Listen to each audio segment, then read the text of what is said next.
Jim Chalmers says growth forecasts will be downgraded in next month's federal budget as uncertain economic times threaten to prolong inflation pain. Joining us live now, the Chief Investment Officer at the Motley, Scott Phillips. So just starting off with what economists have been saying, why are they so against what Jim Chalmers is saying?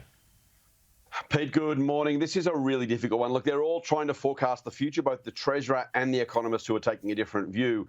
The Treasurer saying, look, things are tough around the world. No one's sure what's going on. He used the phrase fraught and fragile. In other words, that uncertainty, that risk is really, really present. I don't think he's necessarily wrong, but what the economists are saying is, hang on, we have a US economy that, if anything, is overheated, not underheated. We've talked about the fact that their rate cuts may come later than was previously expected. We've got China, which frankly is doing better than its own forecasts. It's not as good as it once was, but the size of that economy is massive, and so a slight reduction in the percentage growth is no tragedy. So on one hand, you've got concerns, very real concerns about the Eurozone. It's never really made it out of the GFC, frankly. It's been awful since then. Other trading partners also doing it tough.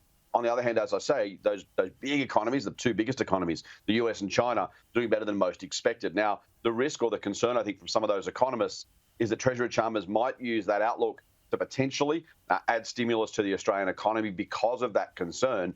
And their issue is, hey, we've got an inflation problem right now. We've got tax cuts coming on the 1st of July already.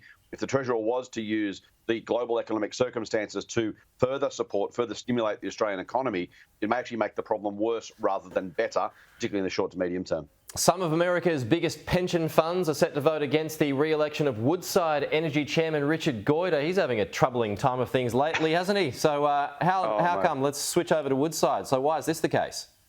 Yeah, he's got the wrong cards in the deck, hasn't he? Formerly of Qantas, now Woodside, doing it tough there as well. This is a real challenge, Pete. There's a challenge for climate change, it's a challenge for investors as well, because the company is accused by some big institutional shareholders of not doing enough to combat climate change, to have a climate change strategy. Now, I'm a card-carrying member of Climate Science. I believe it's real. I think it is.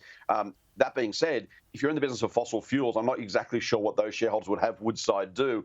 Maybe become a retailer or something else, I don't know. But if you're in the business of extracting oil and gas and selling it to somebody else, it's a very, very tough place to be. Now, Richard Goyder may either walk the plank or be forced to walk the plank by some of these big shareholders. Australian Super, we should say, is going to vote for his re-election, but they're going to vote against the climate plans that Woodside has. It's a challenge for investors, mate, because this ESG, environmental, social and governance kind of approach that many people take to investing is very reasonable. If you're Woolworths, you say, well, okay, maybe I can run my trucks on electricity. Maybe I can turn off the aircon at night.